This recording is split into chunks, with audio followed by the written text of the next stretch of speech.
Hey, have you ever seen what Iran looked like in the 70s? It's simple. It looked a lot like your country. At that time, you could dance, sing, go clubbing, drink alcohol, dress as you wanted, travel without a visa. Education was public and secular. For 44 years, this ultra-modern Iranian population has been held hostage by a backward, obscurantist and terrorist regime. The rise of extremism in the whole West has shown that no country is safe from such a tragedy. Our freedoms are as precious as they are fragile. That is why the fight of Iranian people is a fight that is global. It opposes two groups. On one hand, the secularized and modern Iranian people, 70% of whom are under 35 years old, with a higher level of education than the Western high average, with more women than men in universities, and the overwhelming majority of whom is very connected to the internet, since 95% of the Iranian territory gives access to it, and Farsi is the 9th most used language on social media. On the other hand,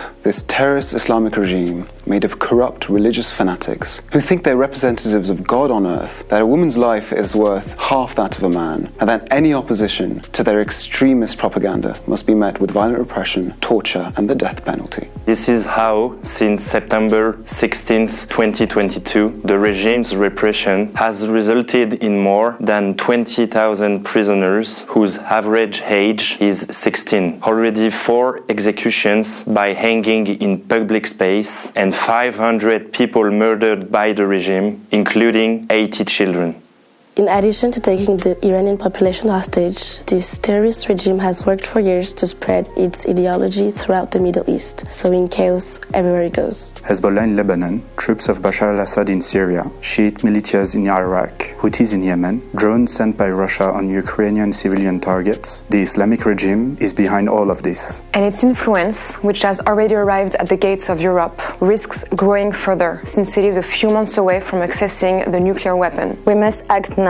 This is how the Islamic regime is organized. In the West, we had heard a lot about the morality police. In reality, it has never been abolished. And as you can see, it is at the very bottom of the scale, without any real political power. In contrast, the Revolutionary Guard organ, which is less talked about, is today the spearhead of the regime's foreign policy. It controls access to information technology. It's at the heart of nuclear strategy and hydrocarbons economy. It also spearheads the bloody repression faced by the Iranian people. This body must be targeted and paralyzed. How? By bringing the European Council to include it on the list of the terrorist groups of the European Union. In our Instagram bio and our Facebook page, we are Iranian students. You will find a link that will allow you to act with one click. You will be able to write to your elected officials, sign petitions, get informed on the next demonstrations, and share news about Iran. These actions may seem pointless to you, but this is how anyone can exercise their citizenship to put pressure on their elected officials so that this decision is taken as quickly as possible. Those actions have proven themselves in recent months, and they will only be more powerful if we all act together. This is our fight, women, life, freedom.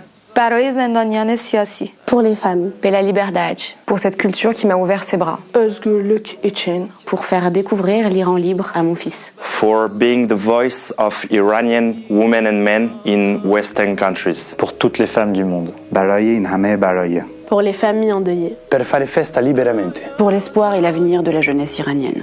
Para que la poesía de este país florezca sin cadenas. برای مغزای پوسیده. Por la libertad. برای شیرزنا و شیرمردای با شرفمون.